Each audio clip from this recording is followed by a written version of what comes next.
कर देंगे। जैसे जैसे जुड़ते जाएंगे, जो पीडीएफ पेंडिंग है वो भी मिल जाएंगी टेलीग्राम चैनल पे, और ये वाली भी और श्योर जो है मिल जाएगी। देर हो सकती है बट मिल जरूर जाएगी। ठीक, मतलब एक आध दिन में मिल जाएगी। चलिए शुरू करते हैं कहानी।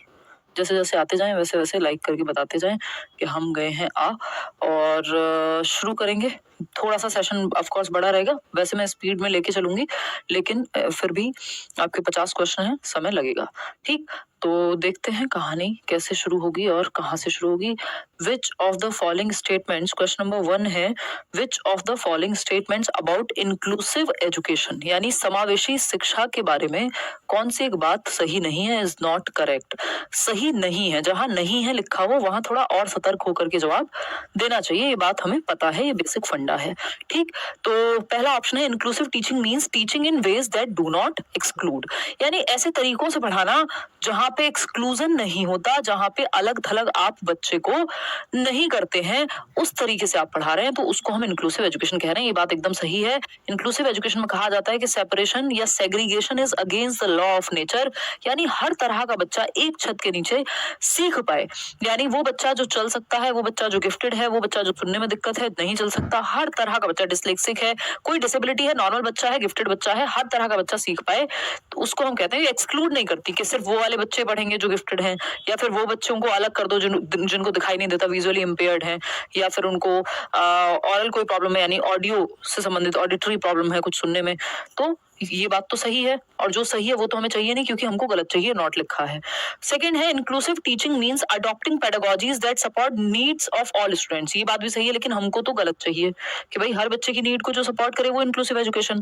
फिर आता है an inclusive classroom accommodates differences in language styles and promotes collaboration, यानी अलग अलग तरह से सीखने वाले बच्चे होंगे, लर्निंग स्टाइल डिफरेंट होंगी क्लासरूम में। एक बच्चा होगा जिसको अकेले पढ़ना पसंद होगा, दूसरा होगा जिसको ग्रुप में पढ़ना पसंद होगा, तीसरा बच्चा होगा जो सुन के अच्छा सीखता है, चौथा बच्चा होगा जो करके अच्छा सीखता है या देख करके अच्छा सीखता है। तो डिफरेंट बच्चे डिफरेंट तरीके, बात सही है। अब हमें ये ध्यान रखना है कि हमने क्वेश्चन पढ़ा ठीक से हो, आधा काम वहीं खत्म हो जाता है जहां आप क्वेश्चन को ठीक से पढ़ लेते हैं। ठीक, तो अगर हम देख रहे हैं नहीं सही है, तो फिर तो फोर्थ ही ऑप्शन बचा हुआ है, पांचवा तो है नहीं, होगा तो यही, लेकिन फिर भी पढ़ेंगे। N inclusive classroom centres on fixed करिकुला and standard assessment. Fixed करिकुला, यही बात गड़बड़ हो गई। फिक्स्ड करिकुला लिखा हो, रिजिड करिकुला लिखा हो। करिकुला का मतलब यहाँ करिकुलम से ही है, यानी पाठ्यचर्या से है, एक्टिविटीज से है, यानी जहां पे रिजिड है, फिक्स्ड एक्टिविटीज है, कोई बदलाव नहीं होता किसी बच्चे के लिए, सबके लिए सेम है, यूनिफॉर्म इंस्ट्रक्शन है, स्टैंडर्डाइज्ड इंस्ट्रक्शन है, करिकुला फिक्स है, रिजिड है, नहीं फ्लेक्सिबिलिटी चाहिए हमको, जिसमें कोई चेंज संभव नहीं है, जो झुकते नहीं टूट जाते हैं वाली बात है, जो पेड़ के बारे में हम कहते हैं। तो लचीलापन होना बहुत जरूरी है यहाँ पे। ठीक, तो एक समावेशी कक्षा निश्चित पाठ्यचर्या और मानक मूल्यांकन पर ही केंद्रित होती है, नहीं भाई, डिफरेंशिएटेड, डिफरेंट तरीके से पढ़ाओ, डिफरेंट डिफरेंट तरीके के बच्चे हैं, अलग अलग तरीके से उनको जांचो, differentiated instruction, different methods of assessment और टीचिंग एंड लर्निंग के भी डिफरेंट मेथड अपनाओ। तो यही गलत है फोर्थ ऑप्शन, और जो गलत है वही सही है, क्योंकि पूछा ही गलत था। ये बात आपको पसंद है, तो fourth option is the right answer. Question number second देखिएगा और जवाब दीजिएगा। क्वेश्चन नंबर सेकंड क्या कहना चाहता है कवि, फटाफट से देखिए और बताइए। अगर हम देखें क्वेश्चन नंबर 2, असर्शन क्या है भाई, learners construct their own knowledge based on what they already know, यानी एक अभिकथन है कि शिक्षार्थी अपने पूर्व ज्ञात ज्ञान के आधार पर अपना ज्ञान निर्मित करते हैं, यानी जो वो जानते हैं ओल्ड नॉलेज से नई नॉलेज को बनाते हैं। ये बात एकदम सही है, जो आपको आता है उसके बेस पे उसकी को आधार बना करके हम आपको नया सिखा सकते हैं। सेकंड क्लास में जो सीखा होता है वो थर्ड में काम आता है, थर्ड में जो आप सीखते हैं वो बेस बनता है फोर्थ के लिए। बात सही है नहीं, है सही है। फिर इसका रीजन क्या दिया है, finding patterns and making linkages with previous knowledge helps learners to process information meaningfully, यानी अगर लिंक बनता है, यानी कोई एक क्या कहें कनेक्शन बिल्ड होता है, संबंध बनता है पिछले पार्ट के साथ, तो ये सीखने में मददगार साबित होता है, इसलिए प्रीवियस नॉलेज इंपॉर्टेंट है। दोनों ही बातें सही हैं और ये इसका रीजन भी सही है। तो both A and R are true and R is the correct explanation of A. देखिए जो लास्ट वाला पार्ट है ना, जो 15 नंबर है आपके, ये उतने मुश्किल नहीं है, बस आपको इनकी प्रैक्टिस करके जानी है, ठीक है ना। फंसाती हैं आपको थियोरीज। ठीक, आगे बढ़ते हैं। क्वेश्चन नंबर 3 देखिएगा, ये क्या कहता है, समझते हैं एक एक करके सारे ऑप्शंस को भी, और पहले क्वेश्चन को पढ़ेंगे। आधी कहानी वहीं से सॉल्व हो जाती है जब आप क्वेश्चन को पढ़ लेते हैं। There are 3 teachers in a school, 3 teacher हैं एक स्कूल में, मतलब 3 अलग अलग टीचर्स की बात हो रही है, स्कूल में टीचर ज्यादा भी हो सकते हैं। They all claim to have inclusive education settings in their classroom. ये सब दावा तो ये करते हैं कि हमारी तो समावेशी शिक्षा है, हम तो हर तरह के बच्चों को पढ़ाते हैं, ये दावा कर रहे हैं। तीनों के तीनों टीचर। अब इनकी हरकतों से देख लेते हैं, यानी क्लासरूम में जो एक्टिविटी हो रही है उससे देख लेते हैं कि कौन इंक्लूसिव है। टीचर 1 है जो कहता है she uses the same teaching methods for all students, यानी सभी छात्रों के लिए एक ही शिक्षण पद्धति, एक ही मेथड का इस्तेमाल करती हैं, यानी यूनिफॉर्म इंस्ट्रक्शन का इस्तेमाल कर रही हैं, यानी हर बच्चों को सेम मेथड से सिखा रही हैं। स्टैंडर्डाइज्ड इंस्ट्रक्शन कह लीजिए या यूनिफॉर्म कह लीजिए, यानी सभी के लिए सेम, सबको एक डंडे से नहीं हाँकना है। इंक्लूसिव एजुकेशन में डिफरेंट मेथड डिफरेंट बच्चों के लिए यूज किए जाते हैं, सिर्फ एक मेथड से पूरी क्लास को नहीं पढ़ाया जाता। जब बच्चे अलग अलग ढंग से सीख सकते हैं, सोच सकते हैं, जो गार्डनर भी कहते हैं मल्टीपल इंटेलिजेंस में, तो उनको हम अलग अलग तरीके से सिखा क्यों नहीं सकते? तो अलग अलग तरीके से सिखाना, सिर्फ एक मेथड का इस्तेमाल थोड़ी करेंगे। Differentiated instruction, different different method, अलग अलग बच्चों की नीड को ध्यान में रखते हुए। तो ये तो इंक्लूसिव एजुकेशन की बात नहीं कर रही। हर बच्चों को कैसे केटर करोगे आप? एक ही मेथड का इस्तेमाल करके। फिर आता है टीचर 2 की बात कर लेते हैं। She adapts teaching strategies to suit diverse needs, यानी जो टीचर 2 है वो कक्षा में विभिन्न विद्यार्थियों की आवश्यकताओं के अनुरूप शिक्षण रणनीति का निर्माण करती है, यानी अलग अलग मेथड अलग अलग बच्चों के लिए। ये बात सही है, ये इंक्लूसिव एजुकेशन का ध्यान रख रही हैं। फिर आते हैं टीचर 3 पे। टीचर 3 क्या कह रहे हैं भाई? She focuses only on academically strong students, यानी जो बच्चे पढ़ने में अच्छे, सिर्फ उन पे ही ध्यान है। तो ये तो हर बच्चे को साथ लेके चलना है। इंक्लूसिव एजुकेशन क्या कहती है? एजुकेशन फॉर ऑल, सभी के लिए शिक्षा की बात करती है इंक्लूसिव एजुकेशन। बात सही है या नहीं है? सही है। तो 4th टीचर क्या है भाई? 4 टीचर दे दिए, यहाँ पे हमने 3 लिखा था, यहाँ पे 4 लिख लेना। She avoids extra responsibility for students with disability, भाई कई बार ऐसा हो सकता है जिन बच्चों को दिव्यांगता है उनकी एक्स्ट्रा रिस्पॉन्सिबिलिटी आपको लेना पड़े, उनके लिए स्पेशल मेजर्स लेने पड़े।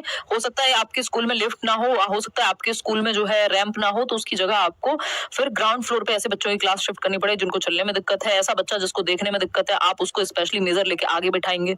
एक बच्चा जिसको सुनने में दिक्कत है, उसको आप आगे बिठाएंगे। तो ये स्पेशल मेजर्स हैं जो एक्स्ट्रा रिस्पॉन्सिबिलिटी लेनी पड़ती है टीचर को, अगर स्पेशल बच्चा है तो ऐसा नहीं आप कह देंगे नहीं हम तो लेंगे नहीं।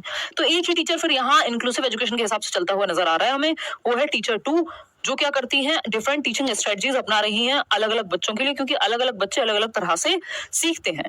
3 लर्निंग स्टाइल होती हैं, आपको पता होना चाहिए। मुख्य रूप से जो है 3 ही लर्निंग स्टाइल हैं। एक है विजुअल लर्नर्स, यानी वो बच्चे जिनको चार्ट दिखा दो, पिक्चर दिखा दो, आप लोग भी जल्दी ही सीखते होंगे। ज्यादातर लोगों को हमें विजुअली सीखना ही पसंद है। 65% लर्नर्स हैं दुनिया में जो देख करके सीखना ज्यादा पसंद करते हैं। फिर ओरल स्टाइल आता है, जिसको ऑडियो से जोड़िएगा आप, सुनने की बात हो रही है, तो यहाँ पे फिर बच्चे 30% हैं जो सुन करके सीखते हैं। फिर आता है काइनेस्थेटिक, यानी करके सीखना, इनको फिजिकल एक्टिविटी ही करानी पड़ेगी कोई ना कोई, तब जाके बात बनेगी। ये 5% लोग हैं। ठीक, तो ज्यादातर लोग पिक्चर्स और सुन करके सीख जाते हैं। ये बात सही है, दोनों का इस्तेमाल हो रहा है इन दोनों लर्निंग स्टाइल का अभी, क्योंकि मैं आपको बीच में पिक्चर भी दिखा रही हूँ या आप इमेज भी देख रहे हैं और हम डिस्कशन भी कर रहे हैं, है ना। फिजिकल एक्टिविटी बस यहाँ नहीं हो रही है। तो ये अलग अलग प्रकार हैं, ये लर्निंग स्टाइल्स हैं कि बच्चे अलग अलग ढंग से सीखते हैं। आगे बढ़ेंगे, क्वेश्चन नंबर 4 देखिएगा क्या कहता है, फटाफट से समझेंगे बिना समय गवाए। देखिएगा ठीक, बहुत बढ़िया। कोई क्या कह रहा है पता ही नहीं, पढ़ाई पे ध्यान लगा लो। बहुत शादी की लिस्ट में अभी तक आपका नाम नहीं आया है क्या? मोहम्मद हासिब कह रहे हैं शादी कोई ऐसे अचानक से होने वाले कोई संकट थोड़ी है कि आएगा तो वो बस करनी ही पड़ेगी है।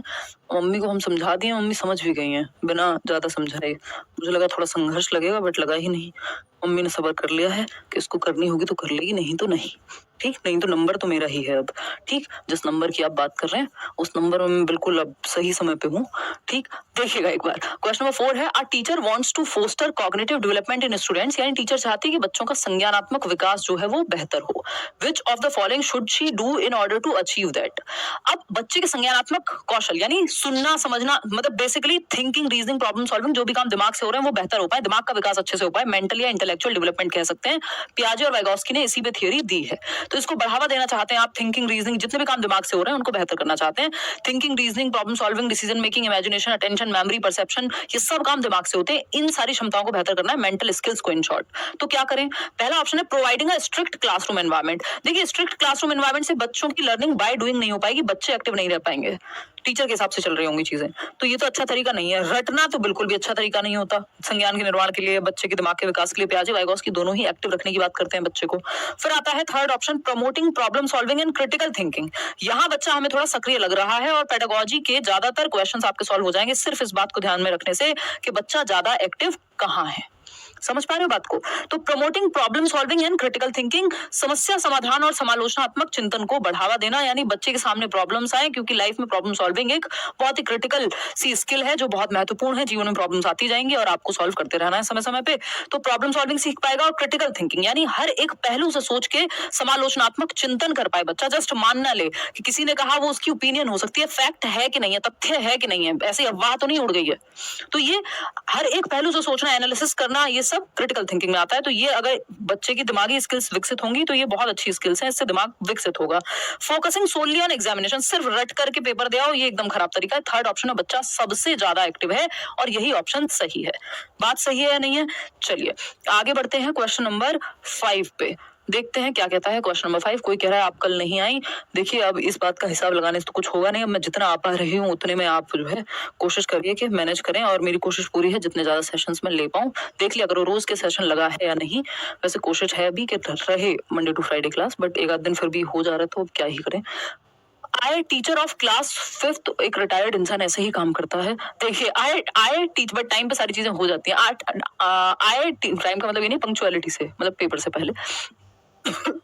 ओह गॉड सॉरी। आप पढ़ो।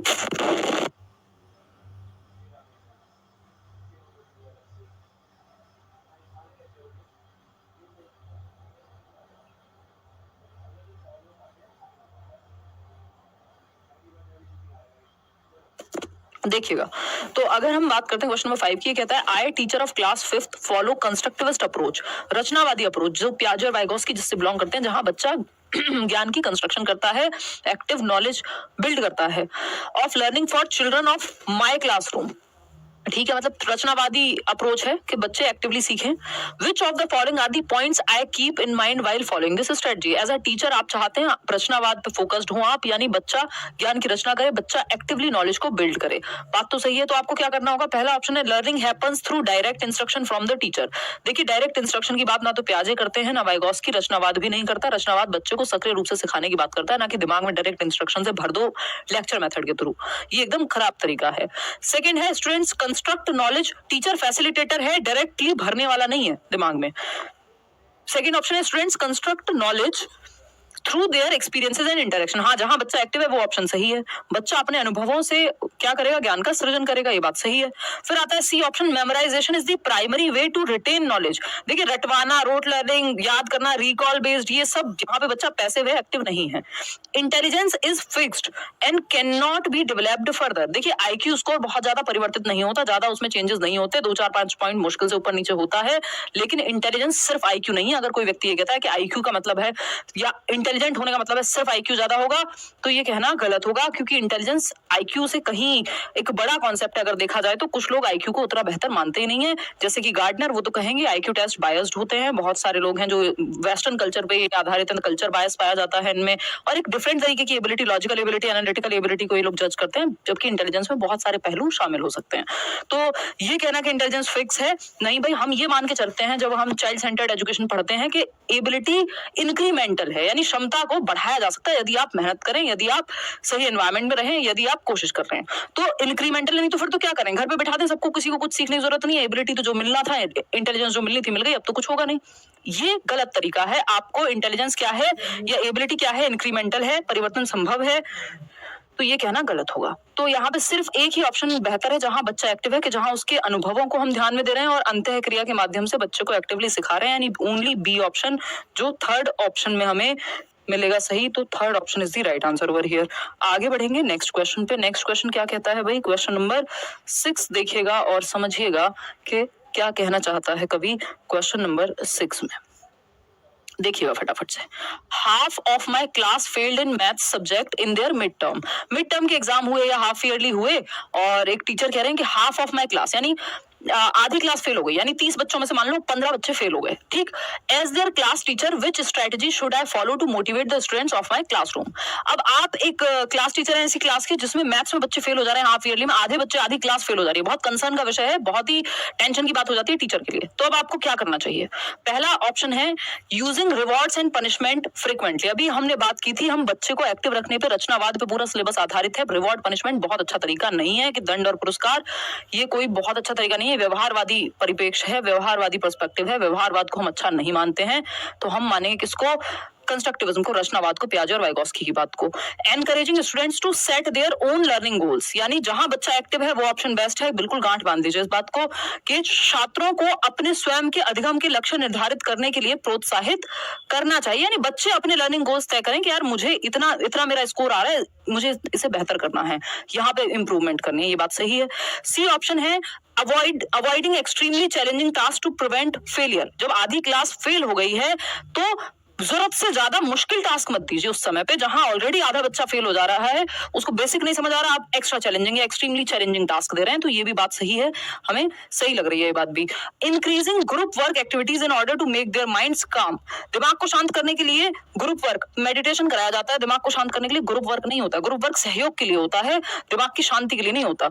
तो यहाँ पे ये दोनों बी और सी तो हमें सही लग रहे हैं, बाकी कोई ऑप्शन साथ में नहीं जा रहा, तो second option is the right answer, कि बच्चा जहां एक्टिव है कि अपने लक्ष्य वो खुद से निर्धारित करे कि अच्छा मैं अभी पहले चैप्टर में हूं तो पहले ये मुझे आए मैम, फिर मैं इसके नेक्स्ट पे जाऊंगा, मुझे रेमेडियल क्लासेस दो, एक्स्ट्रा क्लासेस दो, ठीक। और जो अत्यधिक चुनौतीपूर्ण कार्य हैं उनसे बचना है, पहले बेसिक क्लियर करना है बच्चों को, क्योंकि आधी क्लास फेल हो जा रही है। तो second option is the right answer over here.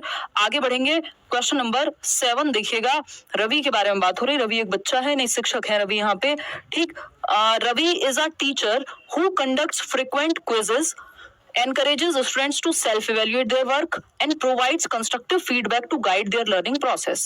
He uses these assessments to modify his teaching strategies. तो वो क्या करता है, अपने आकलन के तरीके जो है अपनाता है, जिसमें टीचिंग स्ट्रेटजीज यानी अपने मेथड्स को मॉडिफिकेशन की अगर जरूरत पड़ रही है, यानी रवि एक टीचर है जो क्या मानता है, फ्रीक्वेंट क्विजेस, क्लास में डिफरेंट क्विज कराते रहते हैं, एक्टिविटीज कराते रहते हैं, क्वेश्चंस पूछते रहते हैं बच्चों को खुद से आकलन करने के लिए कि अच्छा तुम खुद को कितना स्कोर दोगे इस एक्टिविटी में, है ना, इस सब के लिए प्रेरित कर रहे हैं। चलो बहुत अच्छी बात है। फीडबैक के लिए प्रेरित कर रहे हैं, रचनावादी फीडबैक देते हैं जहां पे बच्चों को इंप्रूवमेंट का मौका मिले। अब ये अपने मेथड्स में मॉडिफिकेशन कर पाए, इस तरह से आकलन करते हैं कि अब कहां अपने मेथड में कहां परिवर्तन की जरूरत है वो भी इनको पता लगेगा, है ना। What type of assessment is Ravi primarily using, ये किस तरह का आकलन है जो रवि यूज कर रहे हैं, बताइए। असेसमेंट ऑफ लर्निंग है, ऑफ लर्निंग में इंप्रूवमेंट की गुंजाइश बचती नहीं है, ये तो फाइनल होता है जजमेंट के लिए, एविडेंस के लिए, कितने परसेंट नंबर आए, बात खत्म। सबमेटिव असेसमेंट हो गया, योगात्मक आकलन। असेसमेंट फॉर लर्निंग है, असेसमेंट एज लर्निंग है, या सबमेटिव असेसमेंट है, सबमेटिव तो ये है ही नहीं क्योंकि सबमेटिव का ही पार्ट होता है ऑफ लर्निंग।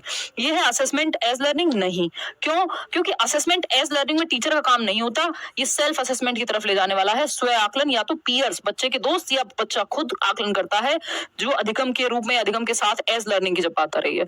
तो एक ही ऑप्शन बचता है assessment for learning. For learning और ऑफ लर्निंग दोनों में टीचर इन्वॉल्व होता है, एज लर्निंग में नहीं होता, ठीक। तो असेसमेंट फॉर लर्निंग यानी इंप्रूवमेंट के लिए आकलन किया जा रहा है, जैसे हम अभी डिस्कशन कर रहे हैं कि हम, आप मॉक लगा रहे हैं या क्वेश्चंस कर रहे हैं और मैं आपके साथ में जुड़ी हुई हूं, तो फीडबैक आपको मिल जाएगा कि कौन सा क्वेश्चन सही है। खुद से आप बेशक गलत कर रहे हैं तो उसको ठीक भी कर दिया जाएगा, लेकिन एज लर्निंग में आप जब खुद से मॉक लगा रहे हैं, खुद ही आपको चेक करना है, टीचर का वहां रोल नहीं होता। ऑफ लर्निंग तो बाद में इतने परसेंट नंबर आए, सीटेट में कितने आए बाद में, उसके लिए है। ये फॉर्मेटिव असेसमेंट यानी एफए का आपका उदाहरण है, जो फॉर लर्निंग है, ठीक। जो आपके वो नहीं होते एफए जो होते हैं, FA1 FA2, आजकल उनको प्री मिड टर्म और ये सब कहने लग गए हैं। क्वेश्चन नंबर 8 देखिएगा और बताइएगा। क्वेश्चन नंबर 8 क्या कहता है, फटाक से बताइए। A teacher notices that a student is unable to comprehend a math concept during class work. Class work नहीं होता, CW, क्लास में बच्चे काम कर रहे थे और एक बच्चा है जिसको दिक्कत हो रही है गणित के काम को समझने में क्लास वर्क में। She conducts a quick verbal assessment, provides additional examples and adjust her teaching strategy to meet the students need. तो जो टीचर हैं जिन्होंने देखा एक बच्चे को गणित के काम को समझने में दिक्कत हो रही है, तो इन्होंने अपनी टीचिंग स्ट्रेटेजी, अपनी टीचिंग मेथड में तुरंत परिवर्तन किया, दूसरा एग्जाम्पल दिया, तीसरा एग्जाम्पल दिया, डिफरेंट मेथड अपनाए, है ना, और क्या किया, एडजस्ट हर टीचिंग स्ट्रेटजी, बच्चे की नीड के अकॉर्डिंग अपने मेथड में परिवर्तन किया, ठीक। विच टाइप ऑफ असेसमेंट, किस प्रकार का आकलन है ये, सबमेटिव असेसमेंट है, ये फॉर्मेटिव है, ऑफ लर्निंग है, फॉर लर्निंग है, बताइए एक बार। ये असेसमेंट फॉर लर्निंग है, क्योंकि इन्होंने देखा क्योंकि इन्होंने देखा a teacher notices that a student is unable to comprehend a math concept during classwork. She conducts a quick verbal assessment, provides additional examples and adjusts her teaching strategy to meet the student's need. देखिए हम इसमें जाएंगे diagnostic assessment के साथ, क्योंकि यहाँ पे gap का या डिफिकल्टी जहां बच्चों को हो रही थी उसके लिए रेमेडी दी है। तो डायग्नोस्टिक के बाद रेमेडी दी जाती है। डायग्नोस्टिक होता है निदान करना, गैप का या रीजन का पता लगाना, कहाँ दिक्कत है और फिर उसको सॉल्व करना, रेमेडी इसी के अंदर आता है। तो ये डायग्नोस्टिक कहलाया क्योंकि डिफिकल्टी पहचान के फिर उस पर काम किया गया है। क्वेश्चन नंबर 9 देखिएगा क्या कहता है। क्वेश्चन नंबर 9 फटाफट से देखेंगे। क्वेश्चन नंबर 9 क्या कह रहा है भाई? क्वेश्चन नंबर 9 कह रहा है a teacher uses a final term examination, यानी एनुअल एग्जाम है, फाइनल आपका मान लो बोर्ड एग्जाम है, to assign grades to students based on their performance. तो final examination to assign grades to students based on their performance, कैसा कैसा perform किया उस हिसाब से उनको ग्रेड्स दिए जा रहे हैं फाइनल एग्जाम में। She does not provide any feedback और use the result to improve her teaching strategies. अब वो किसी रिजल्ट का या किसी चीज का यूज नहीं कर रहे हैं कि कोई टीचिंग स्ट्रेटजीज को इंप्रूव किया जा सके, क्योंकि फाइनल एग्जाम है। अब तो फाइनल एग्जाम के बाद सीधा बोर्ड का रिजल्ट आएगा या फाइनल रिजल्ट आएगा। अब सीटेट का पेपर जब आप दे आओगे तो बाद में थोड़ी उसमें चेंज कर सकते हो, मॉक टेस्ट में तो चेंज कर सकते हो। ठीक, which type of assessment does this represent, किस प्रकार का आकलन है? तो ये सबमेटिव असेसमेंट है जो एविडेंस बेस्ड होता है, जो फाइनल जजमेंट जिसमें दे दिया जाएगा। तो असेसमेंट फॉर लर्निंग है, ऑफ लर्निंग है, क्या है ये असेसमेंट ऑफ लर्निंग है, क्योंकि यहाँ पे फिर चेंजेस संभव नहीं है, अधिगम का आकलन है। के लिए होता तो इसमें इंप्रूवमेंट की संभावना होती, ड्यूरिंग टीचिंग लर्निंग प्रोसेस होता, एंड में नहीं होता। ठीक, डायग्नोस्टिक में जहां डिफिकल्टी होती है, गैप्स का पता लगाने के लिए डायग्नोस्टिक होता है। फॉर्मेटिव में भी अगेन चेंजेस होते हैं, तो ये यहाँ पे चेंजेस की तो संभावना ही नहीं है, तो ये भी हो नहीं सकता सही जवाब। तो अधिगम का आकलन। क्वेश्चन नंबर 10 देखिएगा और बताइएगा क्या कहना चाहता है क्वेश्चन नंबर 10। क्वेश्चन नंबर 10 क्या कहना चाहता है? I am a psychology student and was studying the topic of learning. एक बच्चा है, एक व्यक्ति है जो कह रहा है या कह रही है कि मैं एक मनोविज्ञान का छात्र हूं और मैं लर्निंग यानी अधिगम यानी सीखना टॉपिक पढ़ रहा हूं। I wrote down a few points down on a paper. एक पेपर पे मैं कुछ पॉइंट्स लिखता हूं लर्निंग चैप्टर पढ़ने के बाद। विच of the following points is correct about learning. कुल मिला के लर्निंग आपका चैप्टर है इसमें लास्ट में, जो ये 10 नंबर की 15 नंबर की पेडागोजी हम कर रहे हैं उसमें। तो अगर देखा जाए तो लर्निंग के बारे में, उसके कैरेक्टरिस्टिक्स के बारे में पूछा है, जिसपे एक क्वेश्चन आता है पेपर में। पहला है learning depends on learners previous knowledge. बच्चे के पूर्व ज्ञान पे अधिगम जो है बेस्ड होता है ओल्ड नॉलेज पे। ये बात एकदम सही है, जो बच्चे को आता है उस पे ही तो आप नींव पे ही तो इमारत बनती है कि उल्टा कर दोगे, है। फिर आता है second option, learning implies reorganisation of prior conceptual schemes. जो बच्चे के दिमाग में स्कीमा, प्रीवियस नॉलेज, पूर्व ज्ञान भरा हुआ है, उसी को रीऑर्गेनाइज करके आप नया कुछ सीखते हैं, पुरानी चीज में ही नया जोड़ा जाएगा। ये बात एकदम सही है। Learning is facilitated by social action, यानी सामाजिक गतिविधि, यानी बच्चा जब ग्रुप में सीखेगा, रियल लाइफ प्रॉब्लम से जोड़ के सीखेगा तो बेहतर सीखेगा। ये बात भी सही है लर्निंग के बारे में, ये लर्निंग का कैरेक्टरिस्टिक है। Learning as a product rather than process, ये कहना गलत होगा कि लर्निंग जो है वो प्रोडक्ट है, एक उत्पाद है, एक प्रक्रिया नहीं है। उत्पाद होता है, ये फाइनल है, अब इसमें कुछ ऐड नहीं हो सकता। जैसे ये पेन है, ये फाइनल प्रोडक्ट है, कंपनी ने बना के भेज दिया। ये घड़ी है, फाइनल प्रोडक्ट है, अब इसमें क्या ही इंप्रूव करोगे। लेकिन सीखना, लर्निंग एक प्रक्रिया है, प्रोसेस है जो ऑनगोइंग है। प्रोसेस हमेशा इंप्रूव होती रह सकती है, चाहे वो लर्निंग हो, डेवलपमेंट हो, सोशलाइजेशन हो, यानी सामाजिकरण हुआ, विकास की प्रक्रिया हुई, सामाजिकरण की प्रक्रिया हुई, अधिगम की प्रक्रिया हुई, ये सब प्रक्रियाएं हैं। तो प्रोसेसेस तो हमेशा ऑनगोइंग होती है, इंप्रूवमेंट का स्कोप हमेशा रहता है। प्रोडक्ट नहीं हो सकता लर्निंग, डेवलपमेंट या आपका सोशलाइजेशन, ये सब प्रक्रियाएं ऑनगोइंग है, लाइफ लॉन्ग चलती रहती हैं। तो ये कहना तो गलत होगा, प्रक्रिया हमेशा चलती रहती है। वो प्रोडक्ट नहीं है कि एक फाइनल प्रोडक्ट है पेन, अब आ गया, अब इसमें कुछ नहीं हो सकता, अब इसकी शेप नहीं बदल सकती। नहीं, प्रोसेस तो चेंज करते रह सकते हो। सीखना हमेशा की प्रक्रिया है, आप पुरानी चीजें भूलते हो, नहीं सीखते हो या चेंज करते हो पुराने में। फर्स्ट, सेकंड, थर्ड तीनों बातें सही है, फोर्थ सही नहीं है। Fourth option is the right answer, क्योंकि फोर्थ जहां जहां है हमें वो हटाना होगा, तो फोर्थ यहाँ पे सही है। आगे बढ़ेंगे नेक्स्ट क्वेश्चन पे। क्वेश्चन नंबर है 11। देखिएगा एक बार इसको, क्या कहना चाहता है कवि, आई मीन एग्जामिनर। या देखिए क्वेश्चन नंबर 11 क्या कहना चाहता है, फटाफट से देखेंगे। Inclusion of students belonging to disadvantaged groups demands. देखिए डेप्राइव्ड या डिसएडवांटेज्ड ग्रुप्स आपका टॉपिक है, बिल्कुल क्लियरली पेडागोजी में गिवन। और वंचित समूह वर्ग के बच्चों की बात हो रही है, तो वो बच्चे जो वंचित समूह वर्ग से आ रहे हैं या अलाभान्वित वर्ग से आ रहे हैं, जिनको समाज में किसी भी आधार पे या तो हाशिए पे रखा गया है, जाति के आधार पे, सुविधाओं के आधार पे, किसी ट्राइबल कम्युनिटी से हो सकते हैं, या फिर आर्थिक स्थिति उनकी कमजोर रही, किसी भी आधार पे उनको डिप्राइव्ड रखा गया है, वंचित रहे वो। तो ऐसे बच्चों को कैसे इंक्लूड करेंगे, ये पूछा है हमसे, इनका समावेशन कैसे करेंगे। पहला है awareness and sensitisation towards diverse traditions, कि आप क्लास में ये बताएं कि विविध परंपराओं के प्रति जागरूकता और संवेदनशीलता को बढ़ावा देना, कि हाँ अलग अलग तरह के लोग हैं देश में और दुनिया में, और ये भी बच्चे अलग हैं, लेकिन ये गलत नहीं है। ठीक, तो बात सही है, संवेदनशील बना रहे हैं आप बाकी बच्चों के प्रति। हो सकता है कोई आर्थिक स्थिति खराब हो, किसी का कुछ और रहा हो, तो आप संवेदनशील बना रहे हैं, ये बात तो सही है, पॉजिटिव है, बच्चे के ही पक्ष में है, और जो ऑप्शन बच्चे के पक्ष में है वो बेहतर है। फिर भी बाकी ऑप्शन देखेंगे। Evidencing and encouraging identity based stereotypes, कि आप और बढ़ावा देंगे पहचान आधारित रूढ़िवादिता को, कि ये इनके पिताजी जो है नेता हैं, तो ये यहाँ से इस परिवार से आते हैं, इनके पिताजी जो है ये हैं, या ये संस्कृति, इस समुदाय, इस जाति से आते हैं, या ये बहुत ही बेहतर हैं, या ये बहुत ही खराब है, इस तरह की आइडेंटिटी बना देंगे नहीं।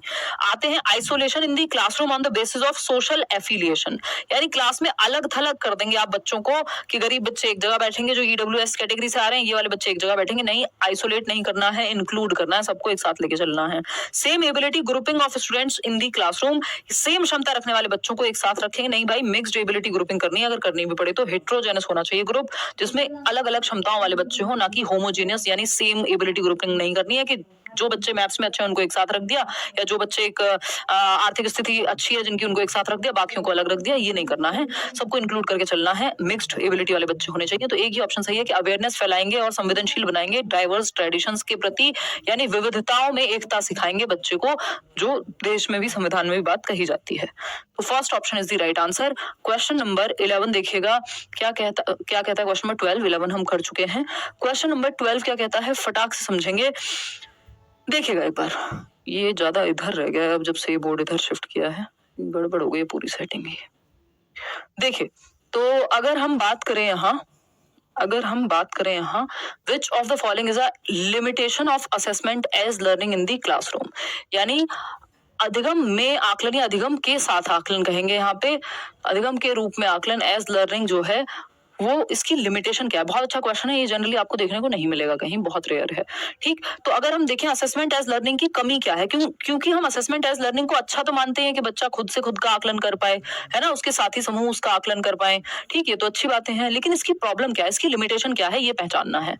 इट डज नॉट, सीमा क्या है बेसिकली इसकी, it does not allow students to engage in self reflection, के ये स्व प्रकाश या स्व चिंतन में या आत्मचिंतन में नहीं संलग्न करता बच्चों को, नहीं भाई, सेल्फ असेसमेंट, यानी खुद का आकलन बच्चा खुद कर पाए कि खुद को कितने नंबर दोगे 30 में से या 10 में से, इस चीज को लेकर के। ये टॉपिक प्याजे अगर आपसे पूछा जाए कितने अच्छे से आता है, मैं कहूँ आउट ऑफ 10 कितने अच्छे से आता है, तो आप खुद सोच के बताएं, रिफ्लेक्ट करें कि प्याजे आपको कितने अच्छे से आता है, आप कहें 7 आउट ऑफ 10 आता है, तो इसमें सेल्फ रिफ्लेक्शन लगा, आपको देखना पड़ा कि आपको कितना आता है, आपने चिंतन किया, आत्मचिंतन। तो ये तो होता है। पूछा है क्या लिमिटेशन है, ये तो फायदा है, लिमिटेशन थोड़ी है, तो पॉजिटिव है इसका। ठीक, नेगेटिव चाहिए हमको। It is teacher centred and discourages student autonomy. देखो, शिक्षक केंद्रित ये नहीं होता, अगर शिक्षक केंद्रित होता तो हम इसको सेल्फ असेसमेंट क्यों कहते हैं, टीचर का तो इसमें कोई खास रोल है भी नहीं। थर्ड ऑप्शन है it may be challenging for students who lack self regulation skills, यानी यह उन छात्रों के लिए चुनौतीपूर्ण हो सकता है जिनमें आत्मनियमन कौशल की कमी है। क्या ये बात सही लग रही है हमें? देखना थर्ड ऑप्शन कितने लोग दे रहे हैं, 47% लोग ही सिर्फ दे पा रहे हैं थर्ड ऑप्शन को, बाकी सब गलत दे रहे हैं, मतलब 53% लोग गलत जवाब दे रहे हैं इतने आसान सवाल का। फिर हम कहते हैं सीटेट में रिजल्ट 10-15% क्यों है। फोर्थ ऑप्शन है इट प्रोवाइड्स, तो हमको ठीक से समझना होगा, अपने आप रिजल्ट इंप्रूव हो जाएगा। इट प्रोवाइड्स इमीडिएट फीडबैक, रटना नहीं है, it provides immediate feedback for submissive evaluation, कि इमीडिएट तुरंत प्रतिपुष्टि मिल जाती है एसए के लिए, जबकि ये एफए का पार्ट है, एसए का पार्ट नहीं है, एक्टिविटी बेस्ड होता है और खुद से खुद का आकलन है। एसए में तो टीचर करेगा आपका आकलन, ठीक, वो जो हाफ ईयरली और ईयरली एग्जाम्स हैं। तो एक ही ऑप्शन सही है यहाँ कि it may be challenging for students who lack self regulation skills. देखिए, असेसमेंट एज लर्निंग से मेटाकॉग्निशन बेहतर होता है या मेटाकॉग्निशन का यूज होता है, ये आप पहली बार सुन रहे होंगे शायद जीवन में ही अपने, कि असेसमेंट एज लर्निंग मेटाकॉग्निशन को यूज करता है ना। अभी आप रिपीट होते हुए सुन लेंगे बातें, लेकिन ये इंपॉर्टेंट है समझना कि असेसमेंट एज लर्निंग मतलब खुद से खुद का आकलन या आपके साथी आपका आकलन कर रहे हैं, तो ये जो असेसमेंट एज लर्निंग है। Assessment of learning, for learning तो समझ गए, फॉर लर्निंग है इंप्रूवमेंट के लिए during teaching learning process, teacher बीच में क्वेश्चन पूछे क्लास के चलते हुए, है ना, या उस टाइम पे आपका टेस्ट लिया जा रहा है, ये वो असेसमेंट फॉर लर्निंग है। असेसमेंट टीचर इन्वॉल्व है, इसमें इंप्रूवमेंट हो सकता है। असेसमेंट ऑफ लर्निंग है आपकी पढ़ाई हो गई, उसके बाद आपसे टेस्ट लिया जा रहा है और टीचर इन्वॉल्व है और फाइनल होगा ये रिजल्ट, इसमें इंप्रूवमेंट की गुंजाइश नहीं है, ऐसे का पार्ट है। फॉर लर्निंग एफए का पार्ट है। लेकिन एज लर्निंग जो है वो बच्चे को खुद से ही आप आकलन के लिए कह रहे हैं कि यानी स्व आकलन शामिल है इसमें, या फिर आप उसके दोस्तों को कह रहे हैं कि एक काम करो, तुम एक दूसरे का आकलन करो। एज लर्निंग या फिर पीयर असेसमेंट भी कहते हैं इसको, साथी समूह का आकलन या स्वयं से खुद का आकलन। तो जब बच्चा खुद से आकलन करेगा कि मुझे कितना आता है, मैं खुद ही जांच रहा हूं या जांच रही हूं, तो इसमें मेटाकॉग्निशन की एबिलिटी लगती है। मेटाकॉग्निशन क्या है? परासंज्ञान, एक नंबर का अलग से टॉपिक है और ये इससे जुड़ा हुआ है। मेटाकॉग्निशन क्या है भाई? मेटाकॉग्निशन ये मैंने बैच में पढ़ाया है, याद कर लीजिए जरा। परासंज्ञान के कैसे असेसमेंट एज लर्निंग मेटाकॉग्निशन से जुड़ा हुआ है, ये समझना यहाँ महत्वपूर्ण है। तो परासंज्ञान की जब हम बात कर रहे हैं, मेटा का मतलब होता है बियॉन्ड, वो जो फेसबुक वाला मेटा है ना, बियॉन्ड दिस वर्ल्ड वाली बात हो गई, बियॉन्ड। और कॉग्निशन का मतलब होता है थिंकिंग। थिंकिंग कॉग्निशन का एक पार्ट है, तो यहाँ हम थिंकिंग लिख देते हैं, नहीं तो थिंकिंग, अवेयरनेस, मेमोरी, अटेंशन, जितनी भी चीजें। तो थिंकिंग अबाउट थिंकिंग, सोच पे भी सोच पा रहे हो। अवेयरनेस अबाउट अवेयरनेस, मेरी कमी कहाँ है, मैं कैसे इंप्रूव कर सकता हूँ। तो इसमें क्या होता है? प्लानिंग, रिव्यूइंग, रिफ्लेक्ट करना, खुद पे ही प्लान करना, फिर उसको ठीक करना। तो यहाँ पे मेटाकॉग्निशन में आप अपनी थिंकिंग पे भी सोच पा रहे हैं कि आप क्यों सोच रहे हैं, कैसा, इस पे भी आप सोच पा रहे हैं कि आपकी सोच कैसी है, इस पे भी आप सोच पा रहे हैं, देख पा रहे हैं कि आप कैसे सोच रहे हैं। ये मेटाकॉग्निशन है, जिसमें अवेयरनेस लगती है, थिंकिंग लगती है, थिंकिंग अबाउट थिंकिंग। तो असेसमेंट एज लर्निंग जो है, जिस व्यक्ति को या जिस बच्चे को खुद से रेगुलेट करने में दिक्कत होती है, जैसे ये ऑनलाइन क्लास पे भी लागू होता है कि कुछ लोगों को ऑफलाइन ही, जब 4 लोग आसपास होते हैं, कंपटीशन का माहौल होता है, वो एक दूसरे से पूछ पा रहे होते हैं, टीचर से डायरेक्ट डाउट पूछ पा रहे होते हैं, तो वो उनको बेहतर समझ में आता है। रोज बस्ता उठा के जाते हैं लाइब्रेरी, तभी पढ़ पाते हैं। खुद से उनको घर पे छोड़ दो पढ़ने के लिए, तो उनसे नहीं पढ़ा जाता। तो वो सेल्फ रेगुलेशन की वहां दिक्कत है, मेटाकॉग्निशन की दिक्कत है कि वो खुद से रेगुलेट नहीं कर पाते, उनको डिसिप्लिन करने के लिए बाहर की कोई अथॉरिटी चाहिए।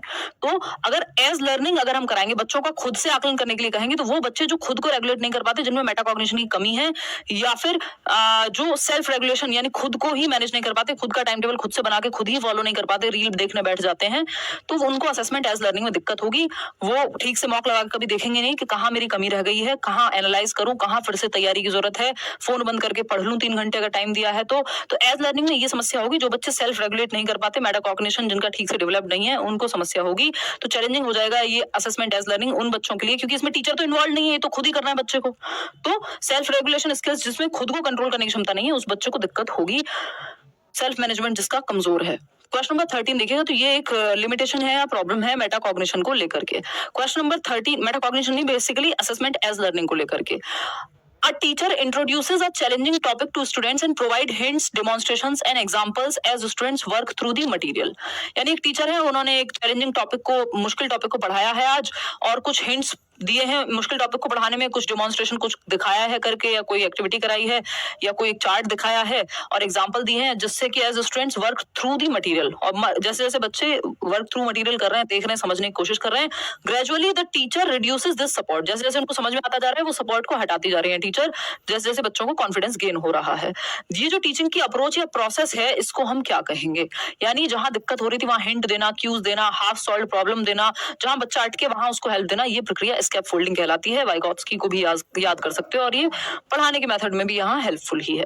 ठीक है ना? ये बात नहीं है अलग अलग बच्चों की नीड को ध्यान रखेंगे, फिर वेरिंग लेवल ऑफ डिफिकल्टी पे पढ़ाएं, तब डिफरेंशिएटेड इंस्ट्रक्शन होता है, बट उसकी बात नहीं हो रही है।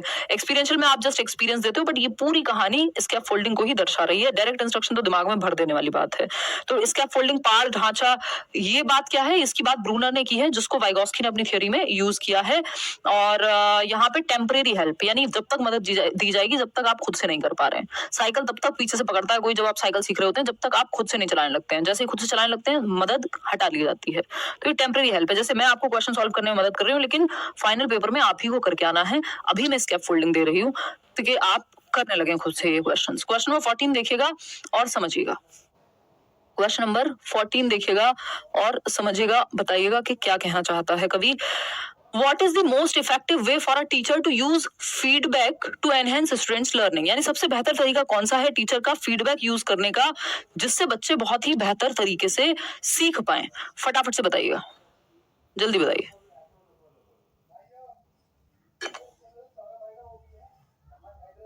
बहुत बातों में लगे रहते हो, इतने यहाँ पे स्पीड से हम लोग क्वेश्चन कर रहे हैं, फिर भी आप लोग बातों में लग रहे हो आपस में।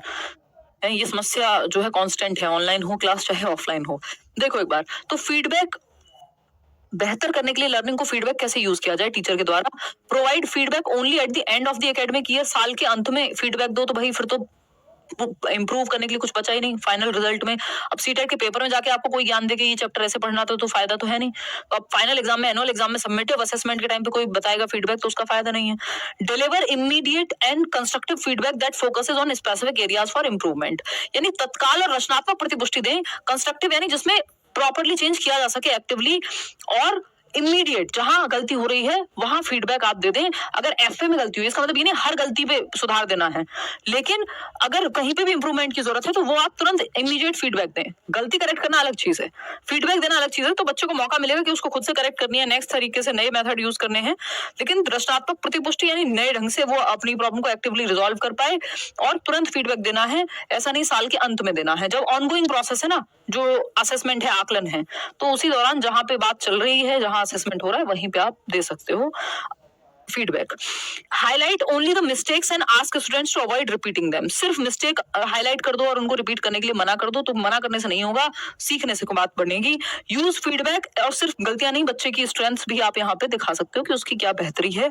Use feedback as a means to compare students performance with their peers. देखो बच्चों को कंपेयर नहीं करना है आपको दूसरे बच्चों से, उसको खुद से कंपेयर करना है कि वो पहले से बेहतर हुआ है या नहीं। Second option is the right answer. आगे बढ़ेंगे क्वेश्चन नंबर 15 पर। क्वेश्चन नंबर 15 देखिएगा और बताइएगा क्या है यहाँ पे क्वेश्चन में पूछा हुआ। क्वेश्चन नंबर 15 है, which of the following is a key feature of assessment as learning. यानी सीखने के साथ या सीखने में आकलन की जब हम बात कर रहे हैं, एज लर्निंग यानी सेल्फ असेसमेंट, खुद से आकलन करना।